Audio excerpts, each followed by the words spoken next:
वैसा guys I hope you are doing well. I am Veer, welcome to study family. देखिए दुनिया में ना आप लोगों को बहुत सारी चीजें देखने को मिलेगी। जैसे जैसे आप लोगों की लाइफ आगे बढ़ती जाएगी उसमें से बहुत सारी चीजें ऐसी होंगी जो काफी लंबे समय से आप लोगों के पास में होंगी, और बहुत सारी चीजें ऐसी हैं जो आप लोगों को नई देखने को मिलेगी।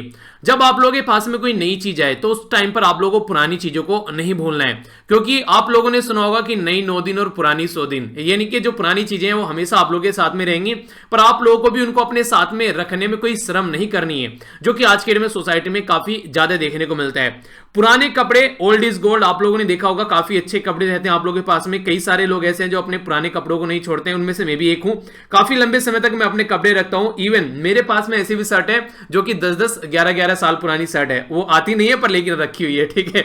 इसी के साथ में बूढ़े माँ बाप, आज की डेट में अगर आप लोग कहीं बाहर जाते हैं, कई सारे लोग शर्म करते हैं कि मेरी हाई क्वालिफाइड मॉडर्न सोसाइटी में मेरे बूढ़े माँ बाप कहां सेटल होंगे।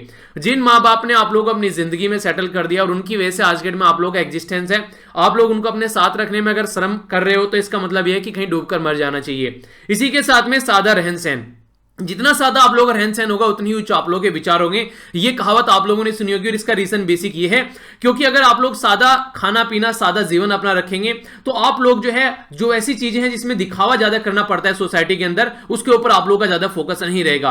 कैसे भी कपड़े हैं आप लोगों के पास में, कैसे भी जूते हैं, कैसा भी मोबाइल है, कैसी भी घड़ी है, आप लोग किसी को दिखाने के लिए नहीं, आप लोग अपनी आवश्यकताओं की पूर्ति करने के लिए उनको रखते हैं, और इसलिए आप लोग के जो विचार हैं वो ऊंचे रहेंगे, क्योंकि हमेशा आप लोग अपने काम पर फोकस कर पाओगे, वरना दिखावे में ही दुनिया रह जाती है मैक्सिमम। तो इसलिए ये सारी चीजें काफी इंपॉर्टेंट है, इनको अपनी लाइफ में उतारिए तो आप लोग की जिंदगी संवर जाएगी। काफी कुछ शानदार डिस्कस करेंगे आज के द हिंदू न्यूज़पेपर में, पर लेकिन आज जो है कोई मैप बेस्ड क्वेश्चन नहीं है, क्योंकि आज है सैटरडे आप लोगों का रिवीजन का टाइम होता है, तो जाकर चीजों को रिवाइज कीजिएगा जितना ज्यादा आप लोग कर सकते हैं। और इसी के साथ में ये भी बताइएगा कि पिछले वीक जो भी अब आप लोगों का गया है, लास्ट 5 डेज में कौन कौन से मैप बेस्ड क्वेश्चन हम लोगों ने डिस्कस किए हैं, तो उनका रिविजन कर लीजिएगा एक बार लिखकर, ताकि आप लोग उनको लंबे समय तक याद रख सकें। इसी के साथ में आज सैटरडे है, तो सैटरडे आप लोगों का एसए यानी कि निबंध का दिन भी होता है। तो आज जो आप लोगों का निबंध है, यहां पर आप लोगों के सामने यहां पर बात की जा रही है पोल्यूशन ड्यू टू अर्बेनाइजेशन, ठीक है। ये डेट यहां पर गलत आ गई, डेट 7 है यहां पर, ये ठीक है, तो यहां पर 11-11 हो गया, 11 नवंबर, ठीक है। 11 और 11वां महीना। तो बात की जा रही है पोल्यूशन ड्यू टू अर्बेनाइजेशन, यानी कि जो शहरीकरण हो रहा है उसकी वजह से क्या प्रदूषण हो रहा है, उसके बारे में आप लोगों को यहां पर ऐसे लिखना है। आप लोग आज के डेट में देखेंगे तो आसपास वाली सिटी को ही अपने माइंड में रखेगा, और आप लोग अगर वहां पर जाते हैं तो क्या क्या दिक्कतें आप लोगों को फेस करनी पड़ती हैं, तो उसको माइंड में रखते हुए भी आप लोग अपने निबंध को लिख सकते हैं। आज की डेट में बात करेंगे कि सिटी में आप लोग रह रहे हैं तो एयर पोल्यूशन, ध्वनि पोल्यूशन, इसी के साथ में बात करें तो वाटर पोल्यूशन, हर एक लेवल पर आप लोगों को पोल्यूशन नजर आएगा। तो किस तरीके से जो सिटीज हैं वो हम लोग डेवलप कर रहे हैं, स्मार्ट सिटी कहां इसमें एग्जिस्ट कर रही है, किस तरीके से हमारा ये सारा प्रोजेक्ट होता है, कैसे हमारी जो अर्बनाइजेशन वो डेवलप हो रही है, और किस तरीके से बहुत सारी ऐसी सिटीज हैं जैसे हम लोग जिनको डिस्ट्रॉय कर नई नई एरिया में कन्वर्ट करने की कोशिश करें। इनमें से वाराणसी का नाम कुछ दिनों पहले आप लोगों ने सुना होगा कि पुराने मंदिरों को तोड़कर, एरिया को तोड़कर फिर से रिनोवेट किया जा रहा है। तो बहुत सारी ऐसी चीजें आप लोग को देखने को मिलेगी। तो एक अच्छा सा प्यारा सा निबंध आप लोग लिख सकते हैं इसके बारे में, और कोशिश कीजिएगा कि ये जो निबंध है अपने एग्जाम के हिसाब से आप लोग इसको चेंज कर लीजिएगा। अगर आप लोग एसएससी बैंकिंग की तैयारी कर रहे हैं तो किसी और जितने भी शब्द वहां पर पूछे जाते हैं, अगर आप लोग स्टेट पीसीएस की तैयारी कर रहे हैं तो जो शब्द आप लोगों से पूछे जाते हैं उसके हिसाब से, और सीएपीएफ की तैयारी भी अगर आप लोग कर रहे हैं तो उसमें भी ऐसे आते हैं, तो जितने शब्द वहां पर पूछे जाते हैं। बाकी अगर आप लोग तैयारी कर रहे हैं यहाँ पर यूपीएससी के लिए, तो आप लोगों को यहाँ पर जो लिखना है वो है 1000 से लेकर 1200 शब्द, ठीक है। तो इसको आप लोग अपने हिसाब से चेंज कर लीजिएगा।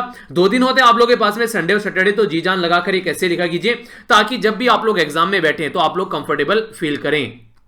आइए आज का आर्टिकल देख लेते हैं, काफी इंपॉर्टेंट आर्टिकल है, बहुत डिटेल में डिस्कस करने वाला हूं यहाँ पर। एक तो ये वाला आर्टिकल और एक ये वाला आर्टिकल कंबाइन कर यूएसए में जो भी प्रेसिडेंट की इलेक्शन हुई उसके बारे में है, किस तरीके से ऑल ओवर वर्ल्ड में कुछ पैटर्न चेंज होने वाले हैं, इंडिया के ऊपर इसका क्या इंपैक्ट पड़ने वाला है। और इस आर्टिकल में मैंने अलग से एक न्यूज़पेपर का भी आर्टिकल यहाँ पर उठाया, यानी कि 3 आर्टिकल आप लोगों को इसके अंदर कंबाइन देखने को मिलेंगे, जो कि एक ओवरव्यू देंगे कि आने वाले टाइम में यूएसए किस डायरेक्शन में चलता हुआ नजर आ सकता है। इसमें ईरान को लेकर, साउथ कोरिया को लेकर, रशिया को लेकर, चाइना को लेकर, इंडिया को लेकर, या फिर जैसे कि पेरिस क्लाइमेट एग्रीमेंट को लेकर, ये सारे मुद्दे मैंने यहां पर कवर किए हैं, जो कि बिल्कुल क्लैरिटी आप लोगों के माइंड में लेकर आएंगे, और आगे भी बहुत सारे आर्टिकल आएंगे उनको भी अंडरस्टैंड करने में आप लोग की मदद करेंगे। तो इसको अच्छे से याद रखिएगा। साइड वाला जो आर्टिकल यहां पर बात कर रहा है, ये वुमेन जो है जिनकी डिपेंडेंसी आज के डेट में जो मेल कैंडिडेट के ऊपर होती है उसके बारे में बात की जा रही है। तो इस आर्टिकल के ऊपर भी हम लोग यहां पर नजर डालेंगे। इंपॉर्टेंट आर्टिकल है सोसाइटी के पॉइंट ऑफ व्यू से, और एक जागरूक इंसान भी आप लोगों को होना है, क्योंकि आगे चलकर आप लोगों की भी शादी होनी है, दुनियादारी कैसे चलनी है, तो इसके बारे में एक हल्का सा ओवरव्यू आप लोगों को होना चाहिए। जीएसटी और इसी के साथ में इकोनॉमी को ध्यान में रखते हुए यहां पर यह आर्टिकल लिखा गया है, हमारी कंट्री में जो इनइक्वालिटी बढ़ रही है। ठीक है, तो इसके बारे में देखेंगे, ओवरव्यू थोड़ा सा एक हल्का सा लेंगे, क्योंकि कई सारे आर्टिकल मैं ऑलरेडी इसके ऊपर डिस्कस कर चुका हूं। इसी के साथ में यहां पर अभी रिसेंटली आप लोगों को एक दुर्घटना देखने को मिली सोसाइटी के अंदर। क्या थी वो दुर्घटना, तो आप लोग यहां पर देखिए। यहां पर एक लड़की थी जिसका नाम था यहां पर निकिता तोमर। निकिता तोमर को यहां पर गोली मार दी गई। क्यों? क्योंकि एक लड़का था जिसका नाम था यहां पर तौसीफ। तौसीफ को इसने बोला कि मैं तुमसे, तौसीफ ने इसको प्रपोज वगैरह किया, तो तौसीफ को इसने मना कर दिया कि मैं आगे पढ़ना चाहती हूं, अपनी लाइफ को आगे लेकर चलना चाहती हूं। तो वो चीज इसको पसंद नहीं आई और इसने इसके साथ में जबरदस्ती करने की कोशिश की, और उसके बाद में जब ये नहीं मानी तो इसको गोली मारकर इसकी जान ले ली। तो ये बोला गया है कि क्या प्राइस पे करना पड़ रहा है यहां पर ओनली नो कहने का। तो देखिए, ये कहीं ना कहीं हमारी सोसाइटी में जो एक टेंडेंसी हो गई है कि हाँ मेरी नहीं तो किसी और की नहीं, किसी और की भी नहीं, ये फिल्म देख देखकर, जो मूवी देखकर जो फितूर यहां पर सर पे चढ़ता है, उसकी वजह से सोसाइटी में आप लोगों को ये दिक्कतें देखने को मिलती हैं। तो इसमें आप लोगों को थोड़ा सा समझना पड़ेगा कि यहां पर कहीं ना कहीं अगर हमारी कोई मां बहन बेटी यहां पर इस तरीके से आप लोगों को देखने को मिले, उसके साथ में अगर कुछ ऐसा हो तो कैसा रहेगा।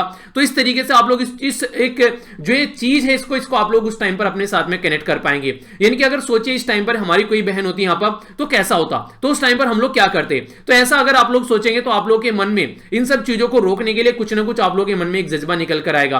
क्योंकि सोसाइटी में आज के डेट में हम लोग कुछ ऐसी हरकतें अगर करते हैं, क्योंकि जो करने वाला है वो भी हमारे जैसा ही इंसान है, तो अगर वो एक बार अपनी फैमिली के बारे में सोचे कि उसकी सिस्टर के साथ में अगर ऐसा हो तो कैसा रहेगा, तो कहीं ना कहीं हम लोग इन चीजों से थोड़ा हट पाएंगे। तो इसलिए नैतिक शिक्षा और ये इस तरीके की जो चीजें हैं वो काफी ज्यादा जरूरी है। पर लेकिन जब भी कोई ऐसा मुद्दा बनता है तो उसका एक अलग एंगल देख लिया जाता है। एक लड़की ने एक लड़के की गोली मारकर हत्या कर दी, इसको फिर रिलीजियस एंगल से देखना स्टार्ट कर दिया जाता है कि एक मुस्लिम लड़के ने एक हिंदू लड़की की गोली मारकर हत्या कर दी। तो फिर एक नया कम्युनल रंग यहां पर देखने को मिला इस पर्टिकुलर एरिया में, जिसकी वजह से और भी जो माहौल था वो काफी तना हो गया। तो इसकी वजह से सोसाइटी में और ज्यादा दिक्कतें देखने को मिल जाती है। हमारी जो सोसाइटी है वो एक ऐसी सोसाइटी है जहां पर बहुत सारे रिलीजन, बहुत सारी कास्ट आप लोगों को देखने को मिलेगी, और काफी लार्ज स्केल पर डिवाइडेड सोसाइटी हमारी नजर आती है जब किसी ऐसे मुद्दे के ऊपर हम लोग बात करते हैं। तो इसलिए जरूरी है कि इन सब चीजों को किस तरीके से हम लोग लेकर चलें ताकि सोसाइटी में भी एक अच्छा माहौल बना रहे और ऐसी कोई दिक्कतें देखने को नहीं मिले। तो इसके चलते हम लोग को एक जागरूक सोसाइटी बनानी पड़ेगी। एक पढ़ा लिखा समाज जो होता है ना वो चीजों को समझता है, तो उसको लेकर आगे चलना पड़ेगा। एजुकेशन के ऊपर ज्यादा से ज्यादा फोकस देना पड़ेगा ताकि कोई भी ऐसी दिक्कतें फ्यूचर में न देखने को मिले। तो ये काफी बड़ी एक दुर्घटना आप लोग बोल सकते हैं, जिसके चलते यहां पर एक लड़की जो कि आगे फ्यूचर में काफी कुछ करना चाहती थी और उसकी लाइफ जो है वो खत्म हो गई। तो ये यहां पर एक बात आप लोग देखिएगा कि आसपास में कई सारे लड़के ऐसे हैं, जैसे यार दोस्त भी आपस में बातें करते हैं, यार ये लड़की बहुत पसंद है, या फिर लड़के बातें करती है लड़का बहुत पसंद है। तो उस टाइम पर एक दोनों की रजाबंदी जो है वही एक अच्छा रिलेशनशिप आगे लेकर चलेगी। अगर मना कर दिया तो ये समझो कि अच्छी बात है यार, आगे चलकर फिर टूटती चीजें, कोई फायदा नहीं था उस चीज का। पर लेकिन उसको ईगो पर ले जाना कि मुझे मना कर दिया, यार ये ऐसी चीजें होती हैं जो हमेशा इंसान को ले डूबती है। और यहां पर भी ऐसे ही देखने को मिला, इसकी जान चली गई और ये बंदा जेल में, अब जिंदगी भर यहां पर जेल में रहेगा। तो दोनों की जिंदगी बर्बाद हो गई ना, डायरेक्ट वे में बोला जाए तो ये होता है फिर फाइनल रिजल्ट, अगर बिना सोचे समझे कोई स्टेप उठाया जाता है। तो थोड़ा सा सोचिए समझिए, अगर कोई यार दोस्त भी इस तरीके कोई स्टेप उठाता है तो उसको थोड़ा समझाइए कि ये सारी चीजें कहां पर ले जाकर थमेंगी, तो कोई उसका एक तरीके सोल्यूशन फिर आप लोग निकाल सकते हैं। कहीं ना कहीं आप लोग भी एक रोल प्ले कर सकते हैं। आर्टिकल काफी इंटरेस्टिंग और काफी इंपॉर्टेंट भी है और काफी मजा आया मुझे पढ़ने में, तो आप लोगों को पढ़ाने में मैं इसको पूरा मजा लूंगा। तो इस तरीके से एंजॉय करेंगे आर्टिकल को, कुछ इंटरटेनिंग फैक्ट आप लोगों को देखने को मिलेंगे, तो उनको अदरवाइज मत लीजिएगा, बस एंजॉय कीजिएगा। बेसिकली उनका पर्पज ये रहता है कि आप लोग अपना मूड जो है वो लाइट करें और थोड़ा सा एंजॉय करें पढ़ाई को। अभी यहाँ पर दो पर्टिकुलर पर्सनैलिटी हैं, ये है डोनाल्ड ट्रंप। डोनाल्ड ट्रंप जो थे यहाँ पर, ये थे रिपब्लिकन पार्टी के। यहाँ मेनली दो पार्टी है, जैसे हमारी कंट्री में बीजेपी और कांग्रेस है, ऐसे यहाँ पर रिपब्लिकन और एक दूसरी टाइप में आप लोगों को डेमोक्रेट नजर आएंगे। तो यहाँ पर जो ये जोए बाइडेन है, यहाँ पर ये डेमोक्रेट्स आप लोगों को देखने को मिलेंगे।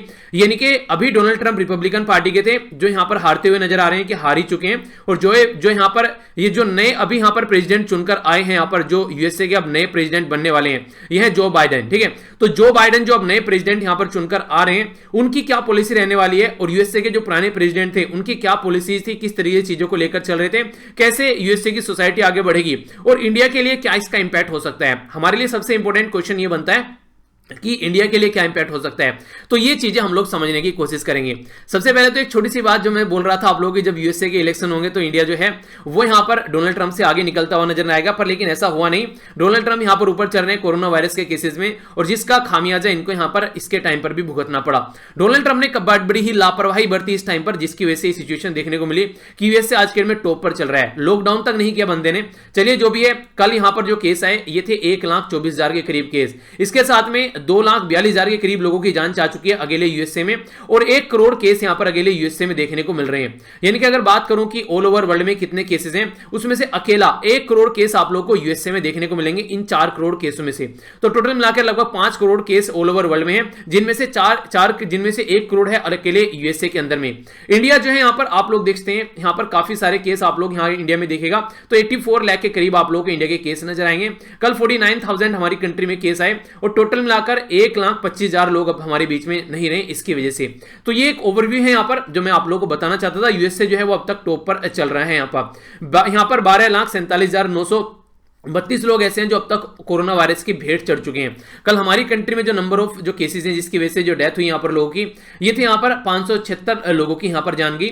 महाराष्ट्र टॉपर है, कर्नाटक दूसरे नंबर पर, आंध्र प्रदेश तीसरे पर, तमिलनाडु चौथे पर, उत्तर प्रदेश पांचवें पर, केरला छठे पर, सातवें पर है दिल्ली, जहां नंबर ऑफ केसेस में सबसे ज्यादा लोगों की बात करें तो लगभग 3.5 करोड़ के करीब जो लोग हैं वो यहां से रिकवर कर चुके हैं। तो ये एक पॉजिटिव साइड आप लोग यहां पर बोल सकते हैं। सबसे पहले तो एक ओवरव्यू लेते हैं यहाँ पर यूएसए की सोसाइटी के बारे में। पहले आप लोग यूएसए को मैप में देखिए, यूएसए है कहां पर, ये यहां से है अपनी प्यारी कंट्री। यहां से अगर आप लोग देखेंगे तो ये आप लोग को देखने को मिलेगा यूएसए, ठीक है। तो यहां पर हो गया यूनाइटेड स्टेट ऑफ अमेरिका। इसके बारे में एक ओवरव्यू अगर मैं आप लोगों को दूं तो आप लोगों को देखने को मिलेगा कोविड-19 की वजह से यहां पर हिस्टोरिकली काफी बड़ा इंपैक्ट देखने को मिला है। यहां पर अगर बात करें आप लोग, यहां पर जो इलेक्शन अभी निकल कर आए, और इसकी वजह से यहां पर कहीं ना कहीं ये हिस्टोरिक इलेक्शन जो सामने निकल कर आए, इसकी वजह से अगर ऑल ओवर जो टर्नआउट है उसमें जो मेल वोटिंग थी उनके द्वारा काफी बड़ा रोल प्ले किया गया, यानी कि अपने घर से ही वोटिंग भी की गई काफी सारे लोगों के द्वारा। तो यहां पर यह बोला जा रहा है कि 68% के करीब यहां पर वोटिंग देखने को मिली, जो कि नॉर्मल से ज्यादा यहां पर नजर आ रही है। इसी के साथ में नॉर्मल टाइम में अगर बात करें, यह प्रेडिक्टेबल था कि जो यहां पर मिस्टर बाइडेन है ये यहां पर अभी जो यहां पर चुनकर आ रहे हैं, तो यह था कि आने वाले टाइम में अगर ये जीतते हैं तो यहां पर लगभग 2021 में अपने ऑफिस में घुसेंगे जाकर। पर लेकिन जैसी कंडीशन अभी यूएसए की बनी हुई है तो इनको इमीडिएटली कई सारे ऐसे प्लान लेकर आने पड़ेंगे जिसके चलते सिचुएशन को कंट्रोल किया जा सके। जैसे कि आप लोग देखिए, हेल्थ के पॉइंट ऑफ व्यू से और इकोनॉमी के पॉइंट ऑफ व्यू से तो काम करना ही करना है। इसी के साथ में जो सोसाइटी है वो काफी ज्यादा डिवाइडेड है, क्योंकि यूएसए के जो प्रेसिडेंट डोनाल्ड ट्रंप थे अब तक, उनके द्वारा भी काफी सारी वोट यहां पर एक तरीके से बटोरी गई है। तो अब यहां पर वो भी लोग हैं जो यहां पर अभी जो यहां पर जो बाइडेन को नहीं चाहते थे कि यहां पर ये प्रेसिडेंट बने। तो सोसाइटी काफी लार्ज स्केल पर डिवाइडेड है। कई सारे जो एक तरीके से रेडिकल कमेंट यहां पर किए जाते थे, एक तरीके से जो प्लूरलिज्म है सोसाइटी का, यानी कि सबको मिलकर रखना है, एक साथ में रखना है। तो डोनाल्ड ट्रंप बोलते थे कि बाहर के लोगों को अंदर एंट्री नहीं करने देंगे, पर लेकिन इनको ये नहीं पता कि पूरा यूएसए जो बसाया गया है यहां पर वो बाहर के लोगों के द्वारा ही बसाया गया है। बात करूं अगर ग्लोबलाइजेशन को लेकर, यानी कि सबको मिलकर साथ में लेकर चलना है, जैसे हमारी कंट्री में बोला जाता है सबका साथ सबका विकास, तो यहां पर ये वाला फंडा भी डोनाल्ड ट्रंप ने बोला नहीं, मुझे किसी का फर्क नहीं पड़ता है कि कोई मेरे साथ आए या ना आए, मुझे अपनी कंट्री के ऊपर फोकस देना है। इसलिए अमेरिका फर्स्ट की बात वो हमेशा करते थे और सबको दूर रखते थे। कोविड-19 ने जो यूएसए है यहां पर एक काफी बड़ा माइलस्टोन यहां पर इसके द्वारा टच किया गया। 10 मिलियन केसेस की बात की जा रही है, ये यहां पर सून टच कर लेंगे, पर लेकिन सून नहीं, ये ऑलरेडी टच कर चुके हैं, क्योंकि आर्टिकल जो है वो थोड़ा सा पहले लिख दिया जाता है। आज के जो केसेस यहां पर देखने को मिल रहे हैं ये टच कर चुके हैं यहां पर ये 1 करोड़ का आंकड़ा, यानी कि आज की डेट में यूएसए जो है वो 1 करोड़ का आंकड़ा क्रॉस कर चुके हैं यहां पर, और लगभग 2,30,000 के करीब लोगों की जान यहां पर बात की जा रही है। तो यहां पर 2,42,000 के करीब लोगों की जान जा चुकी है, ठीक है। तो यानी कि ये थोड़ा सा डेटा ओल्ड है यहां पर इस आर्टिकल में, तो इसको आप लोग माइंड मत कीजिएगा, बाकी और सारी चीजें वो है बिल्कुल नहीं है। अभी यहां पर जो सबसे इंपॉर्टेंट है, डोनाल्ड ट्रंप प्रेसिडेंट जो बोलते थे उनका मानना यह था कि देखिए कोरोना वायरस से स्टार्टिंग में उन्होंने बोला कि ये कोई फालतू की चीजें हैं, ये इस तरीके की कमेंट उनके द्वारा किए गए। मास्क भी कोई ज्यादा फोकस नहीं दिया गया, सोशल डिस्टेंसिंग को दूर रखिए, और लॉकडाउन भी उनके द्वारा इंप्लीमेंट नहीं किया गया। पर लेकिन जो बाइडेन है इनको ये सारी चीजें ध्यान रखनी पड़ेगी कि मास्क, सोशल डिस्टेंसिंग और लॉकडाउन ये काफी बड़ा रोल प्ले करता है, और साइंटिफिक तरीके से सोचना पड़ेगा। ऐसा नहीं है कि क्लाइमेट चेंज जैसी कोई चीज नहीं होती है। तो यहां पर ये इस मुद्दे को आगे लेकर चलेंगे, क्योंकि ये इन सब चीजों पर पहले से फोकस देती है। इनकी जो डेमोक्रेटिक पार्टी होती है तो वो इन सब चीजों को पहले से ही आगे रखते हैं। तो अमेरिका को फिर से क्या ये सुपर पावर बना पाएंगे, तो ये काफी एक बड़ी टास्क है, एक मेहनत टास्क आप लोग इसको बोल सकते हैं। एक तरीके से जो डिवाइड सोसाइटी में देखने को मिल रहा है तो क्या ये 46वें जो प्रेसिडेंट हैं, ये अभी जो बाइडेन जो यहां पर आए हैं 46वें यानी कि 46 प्रेसिडेंट हैं। डोनाल्ड ट्रंप जो थे वो 45th यानी कि 45वें प्रेसिडेंट यहां पर हुआ करते थे। तो जनरल जो आज के डेट में अगर आप लोग फीलिंग देखिए यूएसए की जो पॉलिसीज जैसी चल रही हैं, जैसे अब तक का अनप्रेडिक्टेबल चीजें थी, यानी कि डोनाल्ड ट्रंप शाम को सोते थे, सुबह उठते थे तो लोगों को पता नहीं है वो क्या करेंगे, ट्विटर खोले हुए सो जाते थे, उठते ही सबसे पहले ट्विटर देखते थे और जो भी मन किया बस लिख दिया ट्विटर पर, ठीक है। तो ऐसी हरकतें आप लोगों को इनकी देखने को मिलती थी। अब चीजें जो है वो प्रेडिक्टेबल रहेंगी, यानी कि जो भी होगा उसमें कुछ आशा लगाई जा सकती है कि फ्यूचर में ऐसा होगा। डोनाल्ड ट्रंप के चलते ये सोचना कतई मुश्किल था कि आगे क्या होगा, क्योंकि वो अपने हिसाब से काम करते थे। इवन जो उनके पॉलिटिकल पार्टी के जो कैंडिडेट थे उनको भी बाद में पता चलता था कि ट्वीट करके बंदा सो गया है कि कल ऐसा होने वाला है, ठीक है। तो ये बिल्कुल बड़ी सोचने वाली बात थी। यहां पर एक ऐसा कंट्री जिसको ग्लोबल लीडर बोला जाता है उसका प्रेसिडेंट ऐसी हरकतें यहां पर करता था। तो इसी के साथ में अगर बातें करें तो प्रेडिक्टेबल लीडर अभी देखने को मिलेगा। इससे जो जियो पॉलिटिक्स है ग्लोबल लेवल की वो अच्छा होगा और एक तरीके से जो मार्केट है वो भी एक अच्छी होगी। ये नहीं कि सबके साथ में एक तरीके से लड़े हुए हैं, चाइना के ऊपर प्रतिबंध लगा रहे हैं, अपने पड़ोसी देशों के ऊपर प्रतिबंध लगा रहे हैं, अपने यार दोस्तों के ऊपर प्रतिबंध लगा रहे हैं, सबको अलग डायरेक्शन में लेकर ये चल रहे थे। अगर बात करें हमारी कंट्री के बारे में तो अब तक आप लोगों को पता है कि काफी अच्छे रिलेशन थे यहां पर हमारी कंट्री के प्राइम मिनिस्टर और यहां पर जो ये डोनाल्ड ट्रंप साहब थे इनके साथ में। पर लेकिन अगर बात करें यहां पर इन दोनों के बीच में, यानी कि जो बाइडेन और आज के जो प्राइम मिनिस्टर मोदी जी हैं, इनके बीच में क्या रिलेशन रहने वाले हैं, तो ये थोड़ा सोचने वाली बात होगी। रीजन क्या है? रीजन ये है जब हमारी कंट्री के जो प्राइम मिनिस्टर हैं आज के में, ये गुजरात के चीफ मिनिस्टर थे, तो उस टाइम पर डेमोक्रेट्स हुआ करते थे पावर में, यानी कि बराक ओबामा साहब पावर में हुआ करते थे। तो इस तरीके से यहां पर इनके द्वारा इनको कभी भी मोदी जी को यूएसए के अंदर एंट्री नहीं दी गई 2002 के दंगों को ध्यान में रखते हुए, यानी कि 2002 के दंगों में काफी बड़ा रोल इनका रहा, ये मानते थे यूएसए में। तो इसलिए कभी भी इनका वीजा जो है यूएसए के लिए क्लियर नहीं किया गया, कई बार इनका वीजा कैंसिल किया गया। पर लेकिन जब ये प्राइम मिनिस्टर बन गए तो फिर तो मजबूरी होगी कि फिर ऐसी कोई चीजें नहीं रहेंगी, क्योंकि कंट्री के साथ में रिलेशन अच्छे लेकर चलने हैं। तो मोदी जी जो रहे 2001 से लेके यहां पर जो गुजरात के चीफ मिनिस्टर रहे, ये 2014 तक गुजरात के चीफ मिनिस्टर रहे, यानी कि टोटल मिलाकर 4 बार ये गुजरात के सीएम बने। फिर इसके बाद में यहां पर प्राइम मिनिस्टर बन गए हैं दूसरी बार। तो उस टाइम पर डेमोक्रेट्स में यहां पर ये हुआ करते थे। तो इनके साथ में जो कई सारे ऐसे मुद्दे थे जो अप टू द मार्क नहीं थे। तो अब देखने वाली बात यहां पर ये कि अब हमारी कंट्री के साथ में कैसे रिलेशन रहते हैं यूएसए के, क्योंकि हालांकि अगर बात करें चाइना को ध्यान में रखते हुए तो चाइना के साथ में और पाकिस्तान के साथ में जो डेमोक्रेट्स हैं, इनके जो अभी चुनकर आए हैं, इनके जो बाइडेन है यहां पर, ये इनकी पॉलिटिकल पार्टी के रिलेशन अच्छे रहते हैं, सॉफ्ट रहते हैं। डोनाल्ड ट्रंप की तरीके से नहीं रहते यहां पर कि पाकिस्तान को भी बिल्कुल खरी खोटी सुनानी है, चाइना को बिल्कुल खरी खोटी सुनानी है। ये एक बैलेंस बनाकर लेकर चलते हैं। और पहले से ही जब से यहां पर बराक ओबामा साहब थे, यहां पर ये पाकिस्तान का एक तरीके सपोर्ट चाहते थे, ताकि जो अफगानिस्तान में चीजों को नॉर्मल यहां पर किया जा सके। और चाइना के साथ भी इनके अच्छे रिलेशन रहते थे। पर लेकिन अभी जो है वो पैटर्न चेंज होता है, आप लोगों को नजर आ चुका है। पाकिस्तान और चाइना को बिल्कुल अलग थलग कर यहां पर एक अलग ही पैटर्न में चल रहे थे डोनाल्ड ट्रंप। तो जो बाइडेन साहब उस पैटर्न को किस डायरेक्शन में लेकर चलेंगे, तो ये देखने वाली बात होगी। हालांकि अगर बात करें यूएसए की सोसाइटी में, तो कोविड-19 और कई सारे मुद्दों को लेकर यूएसए की सोसाइटी चाइना के काफी खिलाफ है। तो कहीं ना कहीं इनको जो डोनाल्ड ट्रंप थे उनके नक्शे कदम पर चलना पड़ेगा। तो ये इंडिया के लिए एक फायदेमंद चीज यहां पर हो सकती है, यानी कि बोलने के लिए तो यहां पर ये फेवर करते हैं पहले से पाकिस्तान और चाइना का, पर लेकिन सोसाइटी को ध्यान में रखते हुए भी इनको थोड़ा काम करना पड़ेगा यहां पर। अगर बात करें आगे, यहां पर ये सोचने वाली बात होगी कि जिस तरीके से अगर आज के डेट में हम लोग बात करते हैं, क्वाड ग्रुप यहां पर बनाया गया, डोनाल्ड ट्रंप का बड़ा फेवरेट ग्रुप था यहां पर, इसके बारे में कई सारी बातें की गई। क्वाड ग्रुप में 4 कंट्री है, इंडिया, यूएसए, जापान और ऑस्ट्रेलिया। तो ये जो क्वाड ग्रुप है ये आगे कैसे चलने वाला है, क्योंकि डोनाल्ड ट्रंप साहब ने काफी बड़ा रोल प्ले किया इस क्वाड ग्रुप का आगे चलने में। और इसी के चलते मालाबार एक्साइज जो कि 1992 में स्टार्ट की गई थी इंडिया और यूएसए के बीच में, आगे चलकर फिर इसको थोड़े देर के लिए सस्पेंड भी किया गया। सस्पेंड किस ईयर में इसको किया गया था आप लोगों को याद है? तो ये आप लोगों को बताना है सस्पेंड किस ईयर में किया गया था और कब तक ये सस्पेंड रहा। फिर आगे चलकर 2015 में इसमें जापान जुड़ गया और 2020 में अभी यहां पर ऑस्ट्रेलिया जुड़ रहे हैं। इनके चारों के चारों जो क्वाड का मतलब होता है 4, यानी कि 4 मेंबर मिलकर अब यहां पर जो काम कर रहे हैं, ये बेसिकली क्या ये आगे इसी तरीके से चलने वाला है। तो ये हम लोगों को समझना पड़ेगा कि किस पैटर्न में चीजें आगे बढ़ने वाली हैं, क्योंकि ये पूरा एक तरीके से जो बिछाया गया एक पाथ था, ये यहां पर डोनाल्ड ट्रंप का था। तो यहां पर चाइना को लेकर के फिलहाल के जो प्रेसिडेंट बनने वाले हैं उनका रवैया कैसे रहने वाला है, उसके ऊपर डिपेंड करेगा कि क्वाड कैसे आगे चलने वाला है। और ग्लोबल कम्युनिटी के बारे में अगर मैं आप लोगों से बात करूं, डोनाल्ड ट्रंप जी को ध्यान में रखते हुए यहां पर, तो ये पेरिस एग्रीमेंट से बाहर निकल गए। इनके द्वारा बोला जाता था क्लाइमेट चेंज जैसी कोई चीज नहीं है और क्लाइमेट अपने आप को अपने आप ठीक कर लेता है। तो ये बातें इनके द्वारा बोली गई और पेरिस एग्रीमेंट से बाहर निकल गए। तो पेरिस क्लाइमेट एग्रीमेंट से बाहर निकले, पर लेकिन अगर बात करें पहले जो प्रेसिडेंट थे यहां पर बराक ओबामा, उनके द्वारा इस एग्रीमेंट को साइन किया गया था और इंडिया को भी कॉन्फिडेंस में लिया गया था कि इंडिया भी इस एग्रीमेंट में आए और मिलकर काम करेंगे। पर लेकिन अब यहां पर क्या होगा, जो बाइडेन तो वो पुरानी आइडियोलॉजी को फॉलो करते हुए यहां पर नजर आएंगे, तो ये आप लोग ऐसा बोल सकते हैं। तो ये भी एक काफी बड़ा मुद्दा यहां पर रहने वाला है। अगर बात करूं 2019 के इलेक्शन के बाद, 2019 में जब बराक ओबामा साहब यहां पर चुनकर आए थे, उस टाइम पर अगर आप लोग देखिए वाइस प्रेसिडेंट यहां पर कौन थे, वो थे यहां पर ये बेसिकली जोसेफ बाइडेन, ठीक है। तो ये यहां पर आप लोगों को जो यहां पर देखने को मिले थे प्रेसिडेंट, वाइस प्रेसिडेंट उस टाइम पर, तो इनके द्वारा एक ऑल्टरनेटिव प्लान बनाया गया था अफगानिस्तान के लिए। आप लोगों को पता है अफगानिस्तान में काफी लंबे समय से यहां पर यूएसए की एंट्री है। जैसे कि अगर मैं आप लोगों को बताऊं थोड़ा सा, यहां पर 2001 में अफगानिस्तान में यूएसए की एंट्री की गई थी और जॉर्ज डब्ल्यू बुश के द्वारा। फिर बराक ओबामा आ गए तो ये कंटिन्यू रहा, अभी यहां पर डोनाल्ड ट्रंप आ गए तो ये कंटिन्यू रहा। अभी बात करें 2020 में यहां पर जो बाइडेन आ गए, तो अब ये कैसे चलने वाला है तो ये भी आप लोग देखिएगा यहां पर, क्योंकि 4 प्रेसिडेंट खा चुका है अब तक तालिबान अफगानिस्तान के अंदर, जो यूएसए के जो प्रेसिडेंट थे जब से एंट्री की और तब से निकलने के चक्कर में है।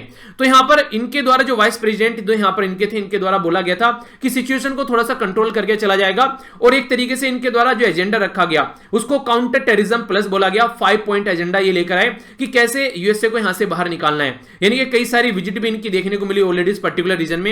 तो ये काफी ज्यादा मुद्दे यहां पर उस टाइम पर नजर आए। तो यहां पर अब कैसे चीजों को आगे लेकर चलेंगे तो ये समझने वाली बात होगी और इनके पास में एक एक्सपीरियंस भी है पास्ट का। हाँ, इनकी कंट्री कितने लंबे समय से ये चीजें कर चल रही है। यहाँ पर एक पर्टिकुलर जर्नलिस्ट है जिनका नाम था बॉब वुडवर्ड, ठीक है। तो बॉब वुडवर्ड जो है, इनके द्वारा किताब लिखी गई ओबामाज वार, ठीक है, यानी कि ओबामा के द्वारा जो लड़ाई लड़ी गई, इसमें अलकायदा को भी ध्यान में रखकर चीजें लिखी गई हैं। इसी के साथ में यहाँ पर अगर बात करें तो कई सारी ऐसी चीजें हैं जिसको यहाँ पर अफगानिस्तान का काफी बड़ा मुद्दा देखने को मिलता है, खासकर जब बात करें तालिबान की। और इसी के साथ में जो बुश एरा के बारे में भी यहाँ पर बातें लिखी गई हैं। तो ये किताब का नाम आप लोग याद रखिएगा और इसके राइटर का नाम याद रखिएगा। किताब का नाम है ओबामाज वॉर और वॉर्स, और इसी के साथ में बॉब वुडवर्ड के द्वारा ये किताब लिखी गई है। तो क्या इस किताब के पैटर्न पर यहां पर अब चलते हुए नजर आएंगे आगे जो नए प्रेसिडेंट बनकर आ रहे हैं जो बाइडेन, तो जो बाइडेन तो देखने को मिलेगा हम लोग को। इसी के साथ में अगर मैं आप लोगों से बात करूं किस तरीके से यहां पर, क्योंकि पाकिस्तान काफी बड़ा मुद्दा रहता है और पाकिस्तान को साथ में लेकर ही यहां पर ये जो बाइडेन साहब हैं ये चाहते हैं कि अफगानिस्तान में शांति बनाई लाई जाए, क्योंकि पाकिस्तान जो है वो तालिबान को काफी लार्ज स्केल पर सपोर्ट करता है। अभी यहां पर ये भी काफी बड़ा मुद्दा रहेगा, इसीलिए पाकिस्तान के फेवर में थोड़ा सा रहती है डेमोक्रेटिक पार्टी, क्योंकि उनको एक तरीके से पाकिस्तान से अपना काम निकलवाना है। तो यही बात यहां पर दी जा रही है। और मिस्टर बाइडेन को यहां पर यह है हिलाल ए पाकिस्तान, तो यहां पर हिलाल ए पाकिस्तान ओनर जो हाईएस्ट सिविलियन ओनर माना जाता है, यह भी बाइडेन को दिया गया। तो इसलिए देखने वाली बात होगी कि बाइडेन साहब जो है वो कैसे अपनी पॉलिसी को लेकर चलते हैं पाकिस्तान के लिए, यानी कि डोनाल्ड ट्रंप से कुछ नरम रवैया आप लोगों को यहां पर देखने को मिल सकता है इनका आने वाले टाइम में, एज कंपेयर टू पहले जो अफगानिस्तान के लिए, जो पाकिस्तान के लिए यूएसए की पॉलिसी हुआ करती थी। तो इसी के साथ में अगर आगे बात करें यहां पर अभी ओबामा साहब के बारे में, तो ओबामा साहब जो है हालांकि वो बाइडेन के प्लान के साथ में नहीं चले, उनके द्वारा एक्स्ट्रा ट्रूप भेज दिए गए। बाइडेन ने ये बोला था कि वहां से ट्रूप को निकाल लो, तो इनका एक्स्ट्रा ट्रूप भेजने का जो पैटर्न था यहां पर वो और ज्यादा ट्रूप शांति रहने के लिए वहां पर भेजे गए। हालांकि डोनाल्ड ट्रंप ने क्या किया, बाइडेन वाला पैटर्न फॉलो किया। तो हो सकता है कि इस पर्टिकुलर मुद्दे पर जो डोनाल्ड ट्रंप ने बाइडेन वाला पैटर्न फॉलो किया, अब यहां पर ये भी बाइडेन अपना पैटर्न फॉलो करते हुए नजर आ सकते हैं। अफगानिस्तान से कैसे अपने ट्रूप्स को बाहर निकालना है इसके बारे में सोच सकते हैं, यानी कि 2001 में जो एंट्री की गई थी यहां पर अफगानिस्तान के अंदर, उससे बाहर निकलने का पैटर्न आप लोगों को आने वाले टाइम में देखने को मिल सकता है। तो इस पैटर्न, इस जो प्लान में चेंज हो सकता है, पर लेकिन इतना चेंज नहीं होगा कि यहां पर फिर से ये यहीं पर ही रहेंगे, ठीक है। अपने बेस भी यहां पर ये लिमिटेड करेंगे, जो भी इनका प्रेजेंस है, जो बेस है यहां पर, जहां पर इनके ट्रूप्स रहते हैं, इनकी फोर्सेज रहती हैं, तो उसमें भी एक चेंज आप लोगों को नजर आएगा। इसी के साथ में मिस्टर ट्रंप के बारे में अगर बात करें, वो काफी इंटरेस्टिंग चीज आप लोगों को यहां पर देखने को मिलती थी। नॉर्मली ओबामा टाइम पर और बाइडेन जो है यहां पर इसको एशिया पैसिफिक पॉलिसी के नाम से जानते थे, पर डोनाल्ड ट्रंप चूंकि चाइना चिढ़ते थे तो उन्होंने चाइना का नाम यहां पर, चाइना को और ज्यादा चिढ़ाने के लिए एशिया का नाम हटा के यहां पर इंडो नाम रख दिया, इंडो पैसिफिक पॉलिसी। यानी कि कहने के लिए आप लोग बोल सकते हैं कि जो आज की डेट में यहां पर इंडो पैसिफिक के बारे में बात करते हैं, तो इंडियन ओशन के नाम पर यहां पर, या इंडिया के नाम पर इंडो पैसिफिक बोल सकते हैं, और पैसिफिक वाला रीजन ही हो गया। तो इस रीजन को यहां पर इंडो पैसिफिक का नाम दिया गया। पर लेकिन जो ओबामा साहब थे और जो बाइडेन है वो यहां पर इसको एशिया पैसिफिक के नाम से जानते हैं, यानी कि पर्टिकुलर इंडिया का नाम नहीं है। तो यहां पर वो एक न्यूट्रल पॉलिसी रखने की कोशिश करते हैं चाइना को लेकर, ताकि चाइना जो है वो गुस्से में ना आ जाए जब इसका नाम इंडो पैसिफिक दिया जाता है। तो इसलिए यहां पर ये देखते हैं कि यहां पर इंडो पैसिफिक नाम देंगे या फिर इसको एशिया पैसिफिक रखने वाले हैं। तो ये भी सोचने वाली बात होगी। हालांकि 2015 में मिस्टर ओबामा के द्वारा साइन किया गया था, फर्स्ट इंडिया यूएसए जो विजन था यहां पर। तो ये काफी इंपॉर्टेंट था, जो कि आप लोग याद रखिएगा, आगे आने वाले टाइम में इसका भी जिक्र यहां पर देखने को मिलने वाला है। तो कैसे यहां पर चाइना को काउंटर किया जाएगा और कैसे चीजें आगे चलने वाली हैं, तो उसमें काफी कुछ यहां पर चेंज होता हुआ नजर आएगा। एक और काफी बड़ा मुद्दा जो डोनाल्ड ट्रंप साहब के द्वारा काफी गलत तरीके से देखा गया, वो था यहां पर जनरलाइज सिस्टम ऑफ प्रेफरेंस। ये क्या था, जिसको जीएसपी आप लोग बोलते हैं, जीपीएस के साथ में इसको कंपेयर मत कीजिएगा, ठीक है। ग्लोबल पोजिशनिंग सिस्टम बोलते हैं उसको आप लोग, जिसकी हेल्प से आप लोग यूज करते हैं किसकी पोजीशन कहां पर है। ये है यहां पर जीएसपी, यानी कि जनरलाइज सिस्टम ऑफ प्रेफरेंस, यानी कि अगर इंडिया से कुछ प्रोडक्ट बेचने के लिए हम लोग यूएस से भेजते हैं तो उसके ऊपर टैक्स नहीं लगेगा। तो कुछ ऐसी प्रोडक्ट की लिस्ट थी, तो इंडिया की ये प्रोडक्ट की लिस्ट जो थी डोनाल्ड ट्रंप ने यहां से इसको बाहर निकाल दिया, यानी कि अगर हम लोग अब वो प्रोडक्ट यहां पर यूएसए के अंदर बेच रहे हैं तो हमारे वो प्रोडक्ट यहां पर महंगे होंगे। तो इसका मतलब क्या हो गया, इसका मतलब ये हो गया कि अब यहां पर डोनाल्ड ट्रंप की ये नीति जो थी यहां पर, क्या जो बाइडेन साहब जो है वो इसमें कोई चेंज लाने वाले हैं, तो ये भी हम लोग को देखने को मिलेगा। इंडिया अमेरिकन की कई सारे आप लोगों को नजर आएगा। अभी फिलहाल जो बाइडेन साहब जीत कर आए डेमोक्रेटिक पार्टी के, तो मैक्सिमम जो इंडियन लोग हैं वो यहां पर ये डेमोक्रेट को सपोर्ट करते हैं, क्योंकि डेमोक्रेट जो रहते हैं उनकी जो नीति रहती है वो एक तरीके से जो हमारी कंट्री के लोग वहां पर काम करते हैं उनके फेवर में रहती है। इसी के साथ में हमारी कंट्री के साथ में रिलेशन को नॉर्मल रखने की कोशिश की जाती है। डोनाल्ड ट्रंप एक्सट्रीम स्टेप लेते थे, तो आने वाले टाइम में हमारी कंट्री के लिए कुछ अच्छी चीजें होने वाली हैं। और ऐसा जो बाइडेन साहब इनके द्वारा जो अपनी स्पीच दी गई लास्ट मंथ, उसमें भी चीजें देखने को मिली। अब इंप्लीमेंट कितनी होती है वो हम लोग आगे देख पाएंगे। तो ये भी एक काफी बड़ा मुद्दा यहां पर आप लोगों को नजर आएगा। तो ये तो थी नॉर्मल बात है। अब किस पर जो बाइडेन साहब है वो इंडिया से चिढ़ते हैं, यानी कि जो डेमोक्रेटिक पार्टी है वो इंडिया से चिढ़ती है, उन मुद्दों के बारे में हम लोग बात कर लेते हैं, जो कि आगे काफी ज्यादा आप लोगों को देखने को मिलने वाले हैं। US commission on international religious freedom के बारे में अगर बात करें, तो इनके द्वारा काफी लार्ज स्केल पर यहां पर फोकस किया गया था इस पर्टिकुलर रिपोर्ट के ऊपर, जो कि डेमोक्रेटिक जो पार्टी है उसकी लीडरशिप के द्वारा इसको तैयार किया गया था। इसमें कई सारे मुद्दे ऐसे थे जिसमें इंडिया को आरोपित घोषित इनके द्वारा किया गया था। एक तो जम्मू एंड कश्मीर के मुद्दे को लेकर, जिसमें आर्टिकल 370 में चेंज किया गया, उसके चलते हमारी कंट्री में जो माहौल एक तरीके का चेंज हुआ, उसको लेकर ये काफी ज्यादा इनके द्वारा यहां पर बातें बोली गई। इसी के साथ में सिटीजनशिप अमेंडमेंट एक्ट के बारे में बात करें, किसी पर्टिकुलर कंट्री के एक पर्टिकुलर कम्युनिटी को रोक देना यहां पर कंट्री में आने से, ये काफी बड़ा मुद्दा था जो कि इनके द्वारा उठाया गया। कम्युनल और कास्ट बेस्ड जो वायलेंस कंट्री में देखने को मिलते हैं, तो इसके बारे में भी इस कमीशन में यहां पर बात की जाती है। इसी के साथ में नॉन गवर्नमेंटल जो ऑर्गेनाइजेशन है, जैसे कि ग्रीन पीस या फिर कई सारी एनजीओ है, उनका फंडिंग जो है वो रोक दी गई। इसके ऊपर मैंने वीडियो भी बनाई थी। यहां पर फॉरेन कंट्रीब्यूशन जो रेगुलेटर एक्ट था, जिसको एफसीआरए आप लोग बोलते हैं, इसको जाकर सर्च कर लीजिएगा, एफसीआरए बाय वीर। तो काफी डिटेल में मैंने समझाया कि इसके क्या चीजें हैं। तो कई सारी यूएसए की जो एनजीओ है यहां पर, उसमें यहां पर हमारी कंट्री के द्वारा उनकी फंडिंग रोक दी गई है। यह माना जाता था कि ये हमारी कंट्री की जो शांति है उसको भंग करने की कोशिश कर रही है। तो ये काफी बड़ा मुद्दा आप लोग यहां पर देख सकते हैं। मीडिया फ्रीडम के बारे में बात करें, तो हमारी मीडिया फ्रीडम की जो रैंकिंग है वो कम हो गई है, क्योंकि इंडिपेंडेंट मीडिया काम नहीं कर पा रही है हमारी कंट्री में, जैसे पहले क्या करती थी। बहुत कम चैनल ऐसे हैं जो कि गवर्नमेंट को क्रिटिसाइज कर पाते हैं, क्योंकि गवर्नमेंट को क्रिटिसाइज करना अगर गलत कर रही है, ये काफी एक तरीके से एक बोल सकते हैं कि हिम्मत का काम होता है। तो मैक्सिमम जो मीडिया क्या करते हैं, वो पैटर्न चेंज कर लेते हैं। अगर उनके फेवर वाली पार्टी आ रही है तो उसके हिसाब से बोलना स्टार्ट कर दिया, अपोजिट वाली पार्टी आ रही है तो फिर यहां पर एक तरीके से चुप रहना स्टार्ट कर दिया। तो एक तरीके से एक कंडीशन देखने को मिलेगी। तो ये वो मुद्दे हैं जिसपे हमारा और यहां पर डेमोक्रेटिक पार्टी का जो है वो बिल्कुल अलग मत है यहां पर। तो जो बाइडेन साहब जो है वो इसको कैसे लेकर चलेंगे, तो ये मुद्दे हम लोग को समझना पड़ेगा। और ये सारे मुद्दे को डोनाल्ड ट्रंप हमेशा इग्नोर कर रखते थे। तो ये भी काफी बड़ा मुद्दा होगा हमारे और इंडिया, जो हमारे और यूएसए के रिलेशन कैसे चलने वाले हैं, इसके ऊपर भी ध्यान में रखकर आप लोग देखिएगा। इंटरनेशनल आउटलुक के बारे में बात करें, इनके इंटरनेशनल कैसी चीजें रहने वाली हैं, तो डोनाल्ड ट्रंप साहब ने कई सारे ऐसे एग्रीमेंट थे, कई सारे ऐसे मल्टीलेटरल ऑर्गेनाइजेशन थे जिनसे बाहर निकलने की कोशिश की।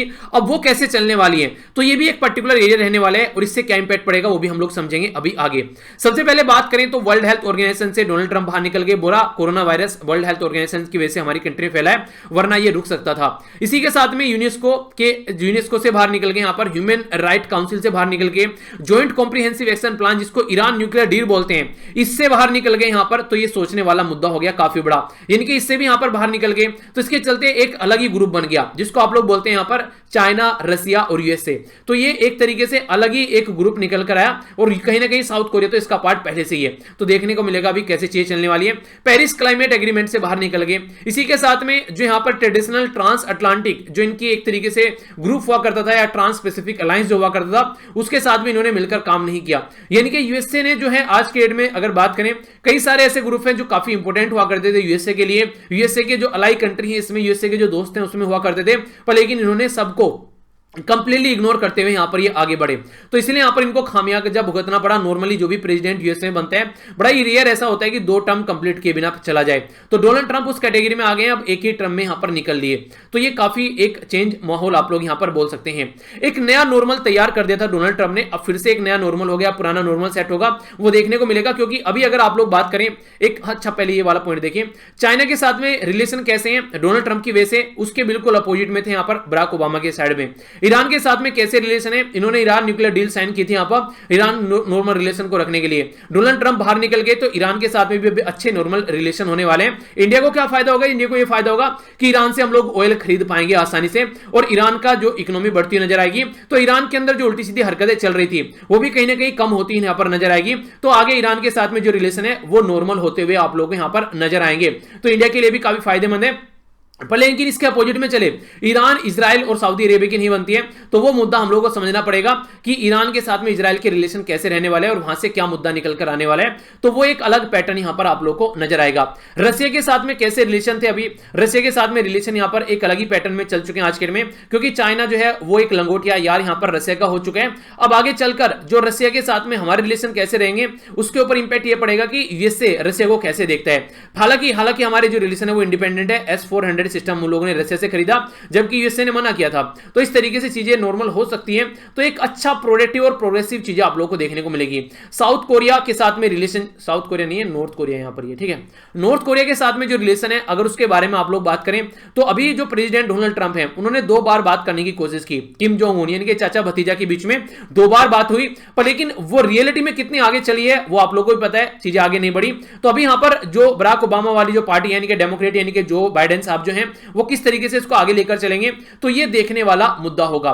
तो क्या एक नया नॉर्मल तैयार हुआ है, उसको हम लोग पैटर्न को फॉलो करेंगे जो ट्रंप के द्वारा तैयार किया गया था, या फिर पुराना एक ओल्ड नॉर्मल जो है यानी कि ओबामा एडमिनिस्ट्रेशन के द्वारा जो सेट किया गया था क्या वो चलने वाला है। तो मिस्टर बाइडेन जो एडमिनिस्ट्रेशन है वो कैसे यहां पर इसको लेकर चलेगा वो आने वाले कुछ महीनों में यहां पर दिख जाएगा। पर लेकिन बहुत सारी चीजें यहां पर देखने वाली हैं, जैसे ह्यूस्टन में हमारी कंट्री के जो प्राइम मिनिस्टर है वो गए और उन्होंने वहां पर चीजों को एंजॉय किया, और अहमदाबाद में डोनाल्ड ट्रंप साहब आए, उन्होंने यहां पर चीजों को एंजॉय किया। अब यहां पर इस टाइम जब ये चीजें चल रही थी तो जो बाइडेन साहब की पॉलिटिकल पार्टी के खिलाफ यहां पर ये चीजें चल रही थी, तो अब यहां पर कैसा हमारी कंट्री की जो गवर्नमेंट है वो यहां पर काम कर पाती है मिलकर, इसके साथ में वो देखने वाली बात होगी। यानी कि अब आने वाले टाइम में जो बाइडेन साहब के साथ में कैसे रिलेशन रहने वाले हैं, तो यहां पर ये डिपेंड करेगा आने वाले टाइम में इनकी पॉलिसीज कैसे रहने वाली है। क्योंकि यहां पर तो रिलेशन काफी अच्छे थे वो सबको पता है, पर लेकिन यहां पर कितने अच्छे रहने वाले हैं वो आने वाले टाइम में देखने को मिलेगा। तो ये जो आर्टिकल है जो मैंने सारे एंगल आप लोगों को यहां पर बताए ये काफी इंपॉर्टेंट है, और आगे अलग अलग आर्टिकल में अलग अलग इनका एक्सप्लेनेशन नजर आएगा। तो एक ओवरव्यू मैंने यहां पर कंबाइन कर आप लोगों को यहां पर दे दिया है, ठीक है। बाकी आगे जो भी फ्यूचर में हम लोग डिस्कस करेंगे उसमें जो भी आर्टिकल्स आएंगे उसमें कहीं ना कहीं इन सब चीजों की झलक आप लोगों को जरूर उसमें देखने को मिलेगी, क्योंकि जो चेंज ट्रंप के द्वारा किया गया और फिर से उसको रिस्टोर करने की कोशिश की जाएगी जो बाइडेन साहब के द्वारा, तो कितना चेंज हो पाता है और पॉलिसी कितना चलती है आगे, तो वो जैसे जैसे टाइम गुजरेगा वैसे वैसे हम लोग इसको अंडरस्टैंड कर पाएंगे, ठीक है। तो ये था कंप्लीट एनालिसिस इस पर्टिकुलर आर्टिकल का, ओके। तो आई होप कि आप लोग कुछ ना कुछ नया सीखने को मिला होगा। बाकी जो भी है आप लोग की क्या राय है इसके बारे में, जो बाइडेन कैसे रहने वाले हैं, तो being a citizen of India आप लोग क्या सोचते हैं उनके बारे में, आप लोग भी अपनी राय नीचे कमेंट बॉक्स में लिख सकते हैं, ठीक है। कई बार हिचकियां आ जाती हैं, इतना याद मत किया करो, ठीक है। चलिए ठीक है। तो यहां पर जो बात करते हैं, अब यहां पर बात करते हैं किस तरीके से हमारी कंट्री किस तरीके से चीजों को आगे लेकर चल रही है, वो तो हम लोगों ने देख लिया। अभी क्या चलने वाला है वो समझेंगे। अभी यहां पर हम लोग बात कर रहे हैं लड़का और लड़की के बारे में। लड़का और लड़की आपस में शादी करते हैं, आगे फिर लाइफ चलती है, बहुत सारी चीजें देखने को मिलती है, बहुत सारे अप्स डाउन आते हैं लाइफ में। तो उसमें कुछ अच्छी चीजें होती हैं, कुछ बुरी चीजें होती हैं, पर लेकिन जब अच्छी होती है तो चीजें सब सही होती हैं, जब बुरी होती है तो उस टाइम के बारे में यहां पर बात की जा रही है। उस टाइम पर मैक्सिमम जो प्रॉब्लम फेस करनी पड़ती है वो लड़की को फेस करनी पड़ती है एज कंपेयर टू, क्योंकि हमारी सोसाइटी जो है वो एक पुरुष प्रधान सोसाइटी है। तो पुरुष प्रधान सोसाइटी में लड़की को जो है वो थोड़ा सा अंडरमाइन किया जाता है, जो कि एक गलत बात है सोसाइटी के अंदर। तो उसी के बारे में हम लोग बात करेंगे यहां पर। अभी अगर आज के डेट में आप लोग बात देखें, एक लड़की है, उसकी शादी जो है वो 17-18 साल में उसकी शादी कर दी गई है, ठीक है। 17-18 साल में अगर कोई लड़की की शादी कर दी गई है तो ना तो उसकी एजुकेशन कंप्लीट हो पाती है प्रॉपर वे में, ना ही वो लड़की कहीं पर जॉब कर पाती है प्रॉपर वे में, और जल्दी से ही आगे आने वाले टाइम में फैमिली स्टार्ट हो जाती है, बच्चे वगैरह होने लगते हैं। तो इसके चलते उसकी लाइफ जो है वो बिल्कुल रुक सी जाती है। पर लेकिन अगर सोचिए जो लड़की है उसको थोड़ा सा और टाइम दिया जाए, जैसे लड़के को 21 साल का टाइम दिया जाता है और लड़की को यहाँ पर 18 साल का टाइम दिया जाता है, अगर ये 3 साल और लड़की को यहाँ पर मिल जाए तो लड़की भी कुछ प्रोडक्टिव अपनी लाइफ में कर सकती है। उसकी जो डिपेंडेंसी है कहीं ना कहीं लड़के के ऊपर वो कहीं ना कहीं कम होती नजर आएगी, तो वो एक सही डायरेक्शन में आगे बढ़ सकती है। तो यही बात यहाँ पर समझाने की कोशिश की जा रही है कि लड़की को सबसे पहले तो आप लोग एक तरीके से अगर आप लोग देखिए, लड़की की शादी में 5-10 लाख 20 लाख रुपए लगाने से अच्छा है कि कुछ लाख रुपए 3-4 लाख रुपए उसकी पढ़ाई पर लगा दीजिए, आगे चलकर जिंदगी भर वो खुश रहेगी। तो ये तरीका यहां पर सोसाइटी को समझना पड़ेगा। स्टार्टिंग में ही अगर बचपन में ही यहां पर प्रेग्नेंट हो जाती है बहुत कम उम्र में, तो फिर उसकी तो हेल्थ खराब होती है, आगे आने वाला जो बच्चा है उसकी भी हेल्थ काफी खराब होती है, क्योंकि अप टू द मार्क उसकी बॉडी नहीं रहती है जिस तरीके से बच्चा यहां पर होना चाहिए वो इस तरीके से, इसीलिए स्टंटिंग और वेस्टिंग की प्रॉब्लम देखने को मिलती है। स्टंटिंग का मतलब क्या होता है? स्टंटिंग का मतलब होता है कि जब लो हाइट रह गई है बच्चे की एज के हिसाब से, यानी कि हाइट पूरी नहीं है, और वेस्टेड का मतलब क्या होता है? लो वेट रह गया हाइट के हिसाब से। तो ये प्रॉब्लम आप लोगों को नजर आएगी, और अंडर वेट नजर आते हैं तो वो भी चीजें आप लोग यहां पर देखने को मिलती हैं। तो इनको बोलते हैं मेल न्यूट्रिशन का शिकार हो गया बच्चा। तो यहां पर बच्चे में कई सारी ये प्रॉब्लम आप लोगों को देखने को मिलेंगी। अगर शादी की आप लोग बात करते हैं तो शादी कई सारे रीजन से कई बार वर्क नहीं करती है। तो जब ये शादी वर्क नहीं कर रही है और यहां पर कोई डाइवोर्स होता है, फिर कोई प्रॉब्लम निकल कर आती है, तो सबसे ज्यादा जो इंपैक्ट पड़ता है वो पड़ता है यंग वुमेन पर। मान लीजिए लड़की की एज जो है 21-22 साल है, यहां पर शादी 18 साल में हो गई थी, 4 साल में यहां पर तलाक की एक तरीके से दहलीज पर पहुंच गई है। तो फाइनेंशियली ये अपने हस्बैंड के ऊपर डिपेंडेंट थी, क्योंकि घर वालों ने एक अच्छा खासा लड़का देखा शादी करने के लिए, पर लेकिन हुआ क्या यहां पर, उससे तो यहां पर एक तरीके शादी टूट गई है। अब आगे आने वाली लाइफ जो है, एक तो डाइवोर्सी वाला धब्बा लग गया, और दूसरा यह डिपेंडेंट थी उसके ऊपर, तो अपनी लाइफ को आराम से स्टार्ट भी नहीं कर पाएगी। तो यहां से सोचने वाला फंडा यह है कि कैसे इसको लेकर आगे चलना है। अच्छा, आप लोगों ने बाबुल मूवी देखी है? बाबुल मूवी जो अमिताभ बच्चन, रानी मुखर्जी, सलमान खान और जॉनी इब्राहिम वाली मूवी है, तो वो जो मूवी है उसमें यही चीज दिखाने की कोशिश की गई है। कई बार ऐसा होता है सोसाइटी में, जैसे कि मान लीजिए लड़के की डेथ हो गई, हस्बैंड की डेथ हो गई है, ठीक है, तो उस टाइम पर क्या किया जाता है? लड़की की शादी नहीं की जाती है, उसको एक तरीके से गलत तरीके से देखना स्टार्ट कर जाते हैं कि अपने पति को खा गई। ऐसी ऐसी चीजें भी आप लोगों को सोसाइटी में देखने को मिलती है। तो वही चीजें वहां पर दिखाने की कोशिश की गई। अगर लड़की की डेथ हो जाती है तो घर वाले जरा सी देर में लड़के की शादी कर देते हैं कि हाँ चीजें आगे चल सके। पर लेकिन अगर यहां पर लड़के की डेथ हो जाए तो फिर लड़की की जो रीमैरिज वो काफी टफ हो जाती है सोसाइटी में। तो ये काफी कई सारे मुद्दे देखने को मिलते हैं हिस्ट्री में। अगर इसके बारे में आप लोग थोड़ा सा पढ़ेंगे तो ईश्वर चंद्र विद्यासागर जो थे वो इस पर्टिकुलर मुद्दे पर काफी ज्यादा वोकल थे, काफी सारी बातें उनके द्वारा की गई, और इवन खुद भी उनके द्वारा जो शादी की गई एक विडो के साथ में उनके द्वारा शादी की गई, ठीक है। तो एक विडो के साथ में उनके द्वारा शादी की गई। बेसिक पर्पज उनका यही था कि इसको बढ़ाया जा सके और जो वुमेन है उसको एक सही पोजीशन सोसाइटी में मिल सके। हमारा संविधान भी इस बारे में बोलते हैं। आर्टिकल 15 के बारे में बात करें तो यहां पर यह बोलते हैं कि कोई भी यहां पर नहीं रोकता है राज्य को, यानी कि स्टेट गवर्नमेंट को या फिर सेंट्रल गवर्नमेंट को, कि वो वुमेन और चिल्ड्रन से रिलेटेड कुछ स्पेशल प्रोविजन ला सकता है, यानी कि कोई नहीं रोकता है, ये काम वो कर सकता है। और आर्टिकल 39 जो कि डीपीएसपी के बारे में अगर आप लोग बात करिएगा आगे चलकर, तो उसमें आप लोगों को चीजें देखने को मिलेगी कि इक्वल पे की बात की जाती है, अपॉर्चुनिटी की बात की जाती है वुमेन के लिए, खासकर जो मेल कम्युनिटी है उसमें वुमेन और जो मैन है, यानी कि महिला और जो पुरुष हैं दोनों को इक्वल स्टेटस मिलना चाहिए और प्रोटेक्ट करना है वुमेन को और चिल्ड्रन को। तो ये भी हमारे कॉन्स्टिट्यूशनल सेफगार्ड में इनके बारे में बात की जाती है, तो इनको भी हम लोग इग्नोर यहां पर नहीं कर सकते। तो ये भी काफी इंपॉर्टेंट एक तरीके से यहां पर देखने को मिलते हैं। तो इसी के ऊपर यहां पर अभी डिसीजन आया है। डिसीजन क्या है यहां पर, इसको आप लोग समझिए। यहां पर ये बात की जा रही है अभी जो वेडनेसडे में अभी यहां पर सुप्रीम कोर्ट का डिसीजन आया, तो यहां पर मुंबई के जो कपल थे उनके द्वारा यहां पर बेसिकली ये यहां पर केस पहुंचा सुप्रीम कोर्ट में। तो इसमें दोनों आर्टिकल को काफी अच्छे से समझा गया है और इसमें बात की गई अगर कोई औरत जो है वो एक पुरुष के ऊपर डिपेंडेंट रहती है तो उसको अपनी जिंदगी चलाने के लिए एक एलिमनी की जरूरत है, यानी कि एक तरीके से भरण पोषण करने के लिए कुछ पैसों की जरूरत है। तो अगर डिपेंडेंट है यहां पर, उसके पास में बच्चे भी हैं, तो फिर यहां पर जो फैसला सुनाया गया वो ऐसा है कि जिस दिन से यहां पर कोर्ट में चीजें पहुंची हैं उस दिन से वो हकदार है यहां पर अपनी एलिमनी की, यानी कि उसको यहां पर सपोर्ट प्रोवाइड कराई जाएगी कम से कम अपने आप को मेंटेन रखने के लिए, यानी कि ये जो हस्बैंड है यहां पर ये यहां पर सपोर्ट प्रोवाइड कराएगा।